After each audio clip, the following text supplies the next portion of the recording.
Trump-ыг хоёр удаа алах гэж үзсэн шүү дээ. Ямар хүмүүс юм бэ гэх юм бол Lee Harvey Oswald-тай ерөөхдөө төстэй хүмүүс те. Жохон ухаан муутай, loser, алдах юм байхгүй, тархиа угаацсан.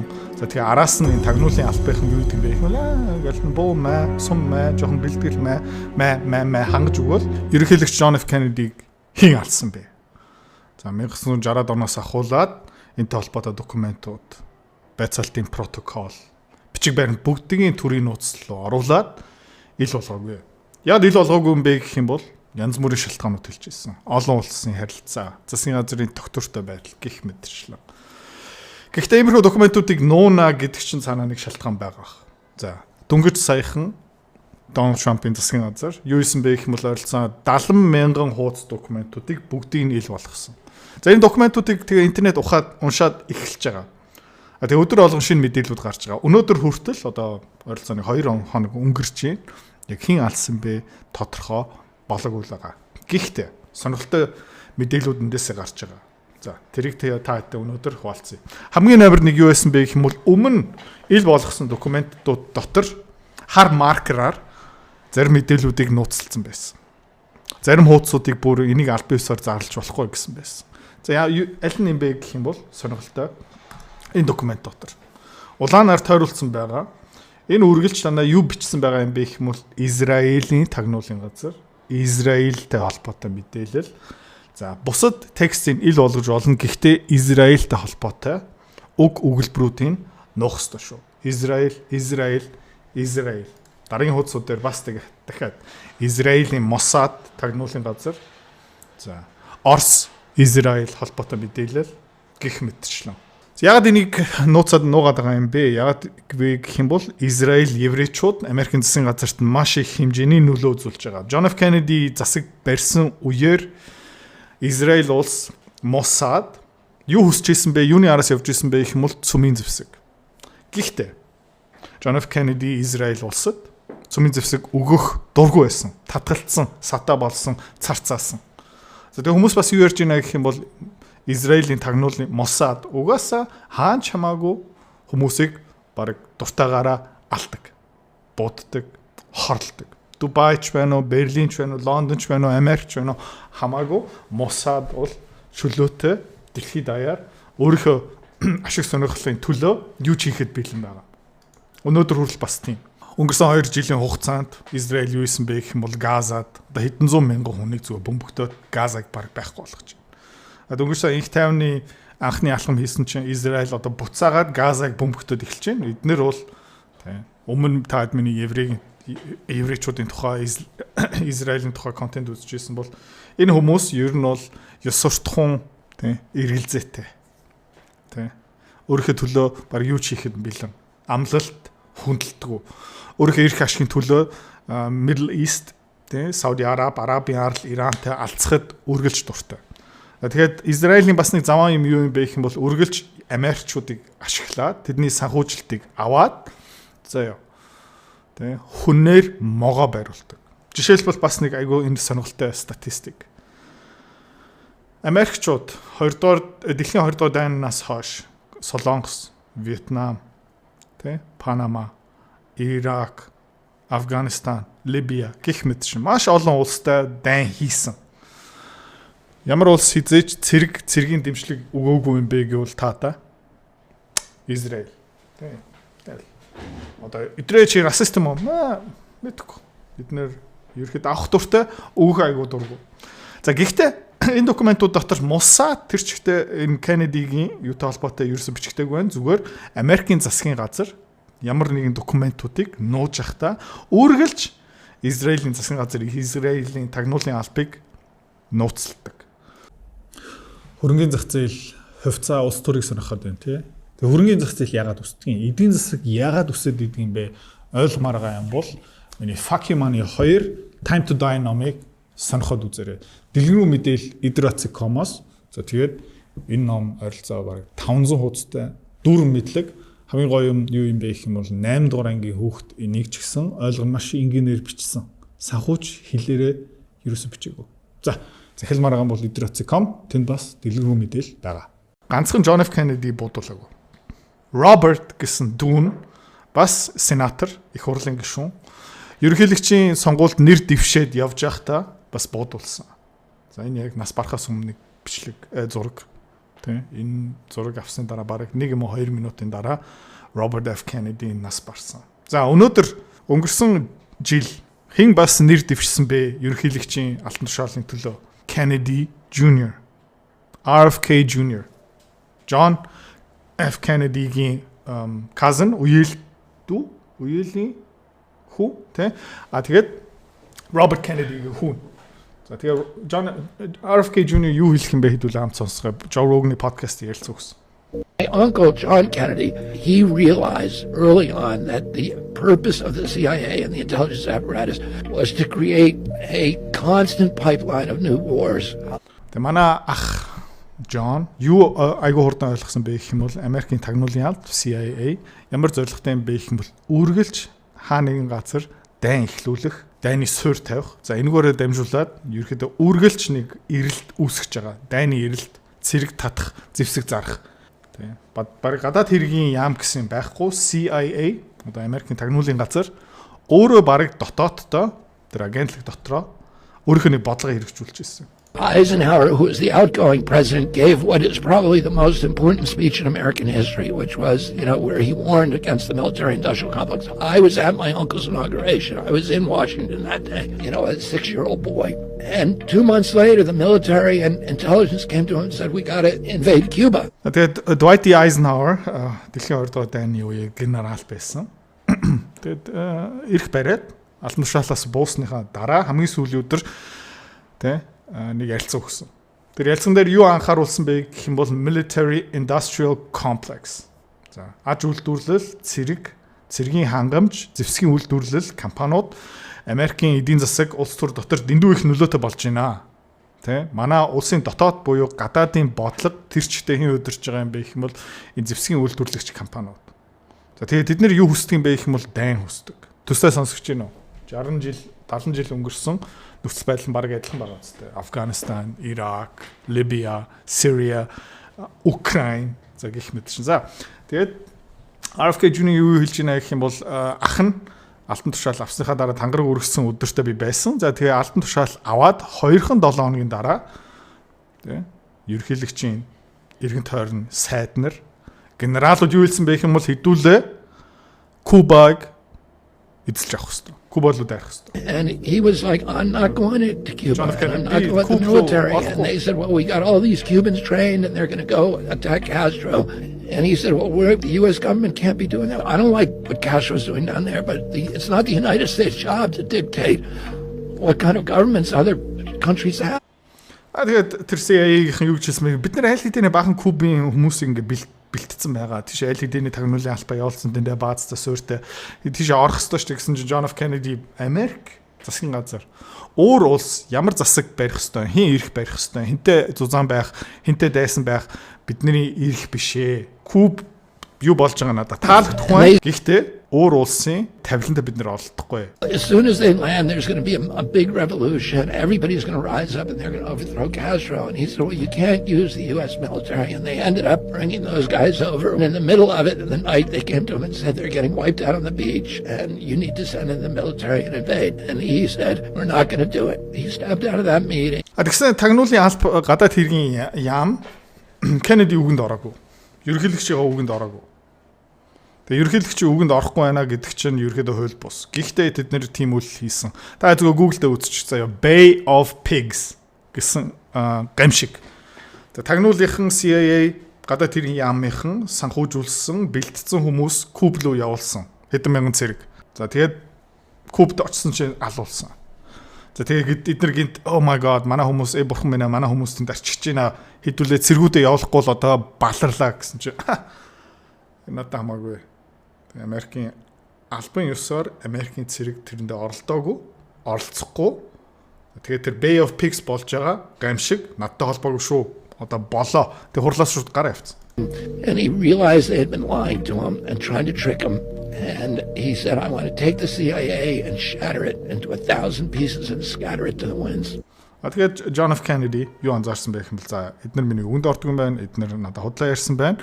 За эдгээр албаар гамшиг үүсгээд одоо зүгээр Америкийн цэргийн албыг жирэмсэн болох гэдсэн байхгүй. Одоо бүдүүлгээр хэлэхэд.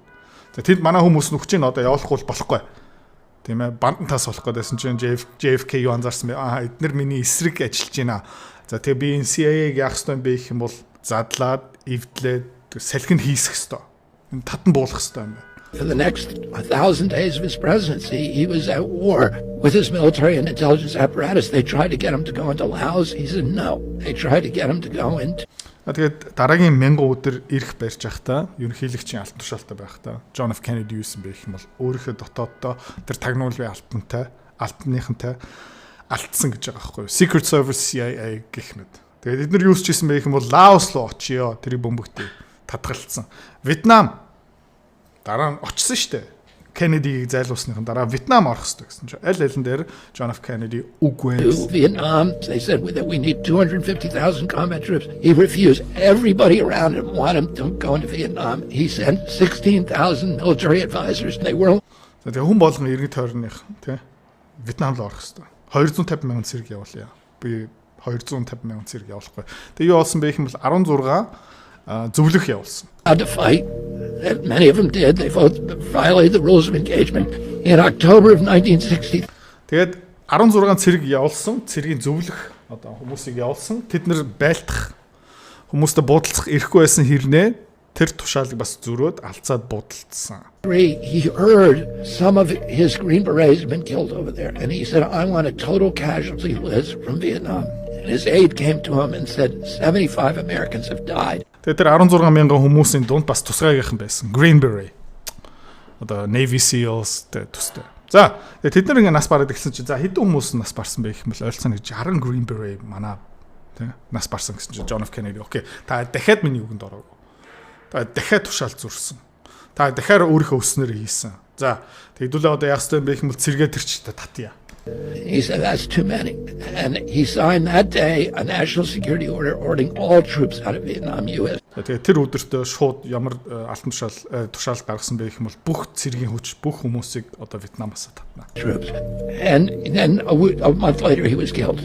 Тэгээд сарын дараа John F Kennedy бодулсан. Энэ бодулсан бэ гэх юм бол Lee Harvey Oswald. Тарих угаагдсан, ухаан муутай тэ нэг дурак гэж хэлж болно. Idealist, extremist.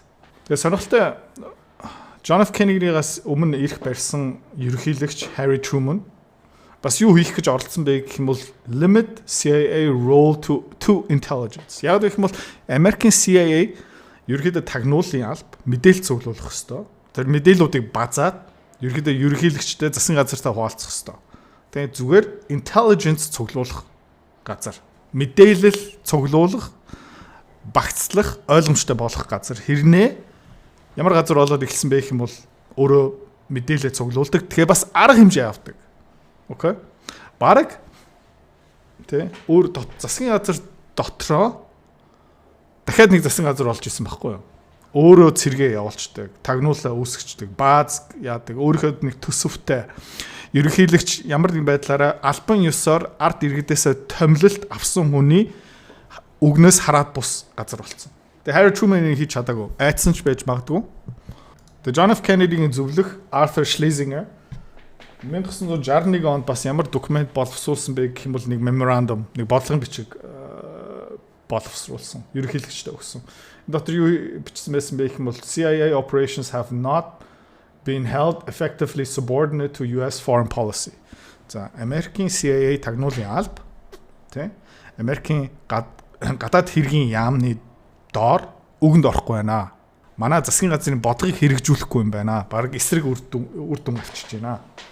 За тэгээд in short, no one knows how many potential problems for US foreign policy are being created at this moment by CIA intelligence operations. За тэгээд засгийн газар ерөнхийлөгчийн албан энэ CIA яг юу хийж байгаа юм бэ? Хаана юу хийж байгаа юм бэ? Юуны төлөө явж байгаа юм бэ? Хаана дайн эхлүүлэх гээд байгаа юм бэ? Тагнуулууд нь хаана яваад байгаа юм бэ? Мэддэхгүй байсан гэсэн. Аль улс дотор манай тагнуулынхан ямар хор найруулж байгааг бид нар ч мэдэхгүй байгаа гэж байгаа.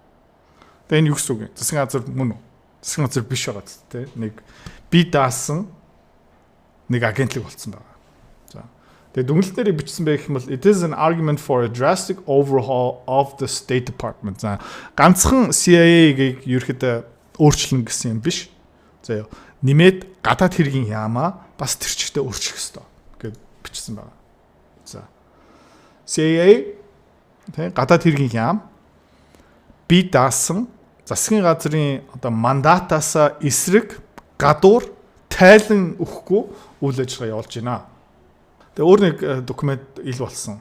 Тэ энэ доор хэн бичиж байгаа юм бэ гэх юм бол нөө байцаалт авсан. We now have plenty of money. Бид нарт одоо хангалттай мөнгө байна. Манай шин санхүүжүүлдэг хүмүүсийн юм бэ гэх юм бол еврейчүүд. As soon as we or they take care of Kennedy, эзэний цагт Kennedy-гийн асуудлыг шийдсэний дараа цэг бид нэр энэ хүмүүс юу ярьж байна гэх юм бол Израилийн цөмийн зэвсэг ярьж байгаа гэж магадгүй. Бас дахиад юу ил болсон бэ гэх юм бол Израиль улсын элчин сайдны яамнаас нэг телеграм. We are concerned with the disturbing effects on world stability which would accompany the development of a nuclear weapons capability by Israel. Израиль улсад байгаа Америкийн тийм гадаад хэрэг яам embassy ийм текст явуулж байгаа. Тийм. Израильчууд цөмийн зэвсэгтэй болох юм бол аюултай болно. За, Израильчууд John F. Kennedy-г алсан уу? Алаг баха. Тэгээ энэ документуудыг хараад үзэх юм бол энэ хүмүүсийн ярьж байгааг үзэх юм бол энэ State Department гадаад хэргийн яам ба CIA юу хийсэн бэ гэх юм бол энэ дуракийг ерөөхдөө бэлтсэн, тархийг нэмж угаасан, санхүүжүүлсэн, чиглүүлсэн. Тэгээд амжилттай энэ хүн John F. Kennedy буудсан. Ганцаараа буудсан мөг юм уу одоохондоо тодорхой биш, тий. Документууд ухагдчихл байгаа. За тэгээ иймэрхүү юм хэр тэгээ давтамжтай болдго юм бэ? Энэ цоошин юм уу? Түүхэнд юм байдаг байсан юм уу? Яа, зөндөө байсан. Бүр 2000 жилийн өмнө Ром, тий. Энэ дээр би таад нэг аюул сонирхолтой статистик цуглуулсан байгаа. Дээр үн Secret Service CIA тий 2000 жилийн өмнө US бэ гэх юм бол Ром улсын Praetorian Guard таад Gladiator кино үзсэн бол тий нөгөө арай хар улбар ягаан нөгөө purple хувц өмссөн цэргүүд Крист төрхөөс өмнө 27 жилээс за Кристийн цаг үе болсноос 305 жил. Одоо энэ 332 жилийн хугацаанд Praetorian Guard тий Praetorian альбныхан одоо Ром улсын CIA Secret Service гэх юм уу да. Тэгээ 48 Emperor-ийн хааны 15-ын яг гэх юм бол тэдний эсрэг юм хийсэн. Тэгээд ийм аюултай байдаг байхгүй юу? Ийм агентлаг үүсгээд тийм би даасан. Хяналт байхгүй, ил тод байдал ерөөсөө байхгүй, өөрийнхөө төсөвтэй. За. Тэгээ CIA бас юу гэдэг юм бэ гэх юм бол засгийн газруудыг ингээд яадаг. Тэгээ өнөөдөр юу болж байгаа юм бэ? Украинд юу болж байна? CIA төрүүлээ явсан, гадаад хэргийн яам тийшээ очсон. Victoria Nuland гих мэт шин хүмүүс тэндээ санхүүжүүлсэн. USAID-гаараа дамжуулаад хэвлэл мэдээллийн пропагандаг бүх юмыг ингээд бэлтцсэн. За тэгээд дайн санхүүжүүлж байгаа тэндээс маш их хэмжээний мөнгө угаалт явж байна. За нэмээд эднэр бас тий Трампыг 2 удаа алах гэж үзсэн шүү дээ. Ямар хүмүүс юм бэ гэх юм бол Lee Harvey Oswald ерөөхдөө төстэй хүмүүс тий. Жохон ухаан муутай loser алдах юм байхгүй тархиа угаацсан. За тэгээ араас нь энэ тагнуулын албахан юу гэдэг юм бэ гэх юм лээ. Ингээл бөө мэ, сум мэ, жоохон бэлтгэл мэ хангаж өгөөл. За тэгээд ямар азар Трампыг энэ удаа яг адилхан бүлэг алж амжаагүй юм бэ. За тэгээд эх 2-3 сарын хугацаанд энэ 70 мянган хуудас документ ил болсныхан дараа илүү тодорхойлох миний зүгээс энэ документуудыг харах юм бол энэ хүмүүсийн яриаг харах юм бол за тэгээд энэ хинт ашигтай юм бэ хинт ашиггүй юм бэ хараад үзэх юм бол John F. Kennedy биш үү энэ дотоодын тагнуулын гадаад хэргийн яамыг хязгаарлах гэж оролдсон тэдний ашигтай оролдсон тэдний орлогоор оролдож эхэлсэн тэгээд ерөөхдөө тэд нэр амжилттай тэр ерөнхийлөгч алж чадсан. Өнөөдөр яг адилхан байлтан болж байна. Donald Trump, Elon Musk эдгээр яг юу хийх гэж үзэж байна гэх юм бол гадаад хэргийн яам, CIA, FBI, энэ зэвсгийн компаниудын энэ мөнгө угаалт, тий? Бүр Америкийг дампууруулах гад тэгээ хамаагүйтэй ашигтай юм бол улсаа дампууруулсан ч яадаг юм. Тэгээ жил болгон гадагшаа өөр улс руу 200, 300, 400 тэрбум явуулсан ч хамаагүй. Тэгээ энэ паразит баггүй юу? Тийм паразитын үйл ажиллагаа. Паразит ерөөхдөө байгаль дотор улс төр дотор ерөөхдөө организм арай дэндүү идэж гинэ, шулж гинэ мэдэрдэг байхгүй. Мэддэггүй. Тэгэл хизээ нэгэн цагт организм өгчдөг. Эсвэл тэ одоо Elon Musk, Donald Trump амжилттай энийг засч чадах юм бол Америк улс дахиад магадгүй 200 хэдэн жил эсвэл 100 жил тэ энэ паразитуудаас өөрийнхөө чөлөөлж магадгүй. Тэгээд миний өсөж байгаа юм бэ гэх юм бол Donald Trump, Elon Musk энийг амжилттай хийгээсэ. CIA-г бодлох цаг нь аль хэдийн бараг 60-70 жилийн өмнө энийг бодлох хэрэгтэй байсан. Harry Truman энийг оролдож үзсэн. Тэ Eisenhower энийг оролдож үзсэн. John F. Kennedy энийг оролдож үзсэн. Тэ магадгүй Donald Trump, Elon Musk энийг амжуулж магадгүй. Эсвэл бас алуулж магадгүй. Эрсдэлтэй.